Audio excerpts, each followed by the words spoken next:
Dua mahasiswa ditemukan tidak bernyawa. Berawal dari stres, kemudian depresi, bisa sampai 812 kasus bunuh diri di Indonesia.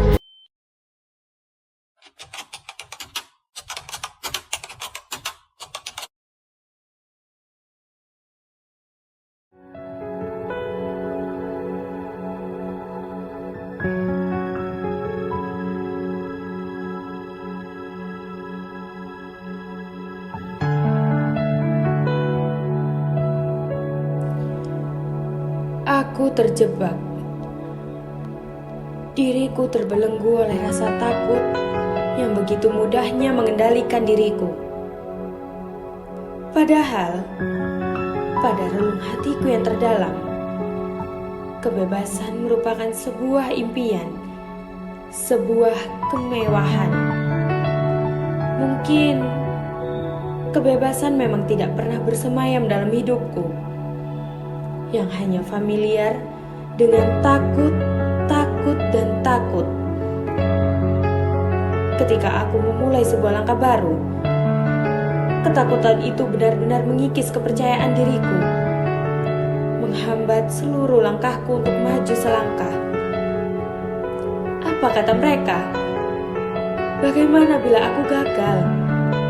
Bagaimana kalau justru aku akan mengacaukan semuanya? Sampai pada akhirnya, aku tidak pernah mencobanya. Ketakutan itu selalu mengalahkan diriku. Aku pikir, lebih baik untuk tidak mencobanya daripada harus merasakan rasa sakitnya penolakan. Bukankah sama halnya dengan kejadian-kejadian di masa lalu? Merasakan bagaimana sakitnya penolakan, sakitnya kegagalan, dan sakitnya melihat raut kekecewaan orang sekitar. Jadi, untuk apa aku berusaha jika berujung mendapatkan kegagalan? Ada perasaan iri ketika melihat seseorang begitu percaya diri dan dengan mudahnya keluar dari zona nyaman. Ikut banyak organisasi, berani berpendapat, mengikuti berbagai lomba, dan usaha-usaha yang sulit kulakukan. Mereka berhasil maju selangkah lebih jauh dibanding diriku yang masih terus berdiri di titik yang sama. Aku selalu mengabaikan hati kecilku yang selalu berteriak, "Mengapa? Mengapa kamu tidak pernah berusaha?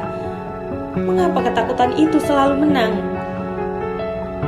Pertanyaan-pertanyaan itu selalu berputar di otak, membuatku semakin frustasi.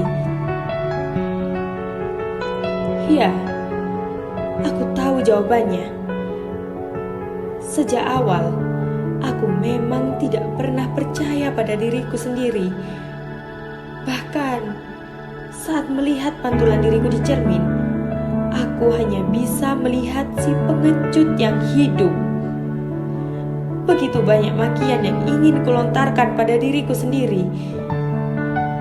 Hingga pada akhirnya, aku ingin menyerah. Bagaimana aku bisa bertahan lebih lama jika diriku sendiri saja tidak menginginkan diriku?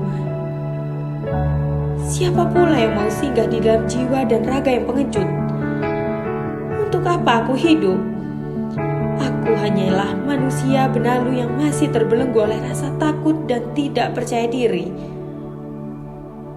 Namun pada akhirnya, aku tidak ingin menyerah. Di dalam belenggu ketakutan itu, aku mencoba mengikuti secercah sinar dalam kegelapan yang begitu menakutkan. Sinar itu rupanya berasal dari hati kecilku yang terdalam. Meski sering kuabaikan, ia satu-satunya yang masih mengharapkan diriku. Ia satu-satunya yang selalu bersorak atas harapanku. Dengan langkah berat, Aku berusaha keluar dari kegelapan dan mengikuti hati kecilku. Pada akhirnya, hati kecilku kembali berkata, "Aku hanya ingin bebas." Aku masih ragu. Bagaimana caranya? Cukup lakukan apa yang kamu inginkan. Jangan takut, dan tidak ada yang salah dengan penolakan dan kegagalan. Cukup jadilah percaya diri, itu saja sudah cukup. Begitulah hati kecilku berkata.